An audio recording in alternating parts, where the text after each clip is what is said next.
With all this happening in the world today, what matters to you? Time is important.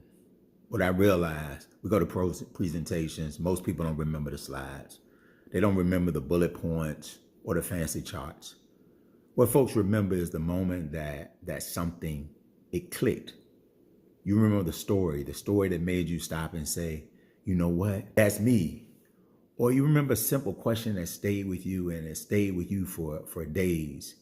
And in my coaching and my consulting, that's what I aim to really create. When I speak, I try to help people understand this is not just a presentation, but what this is about taking a pause. It's about time when you can take a moment to reflect, to reconnect, to reset and recover. Because sometimes things get tough and we need a moment to reflect, to reset, and to recover. And so I tell folks, I don't show up to hype people up. I show up to bring people back to saying, okay, what really matters? And so as you're experiencing your work right now, as you're experiencing your leadership right now, what really matters to you? I bring people back to that. I talk about love because love is a very important part of the work and shouldn't be forgotten. We talk about wonder. When you show up, what makes you go, wow, during the day?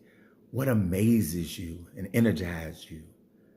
I talk about wealth, not just financial wealth, but non-financial wealth and other forms of wealth. Talk about wisdom. What are you learning? And what are you able to share with others? And we talk about wellness, about how emotional, spiritual, physical, and mental well-being is critical to yourself and your success. This is not a theory, folks. This is reality in a way that impacts how you show up. What does real leadership, real life, and real work look like in the current environment in which you're in? And if you're committed to building a culture that matters, that cares about people, not just the perks, but about the people, then I'd like to help shape that conversation because we want to focus on what matters, and that's important. And remember, you matter and you're important.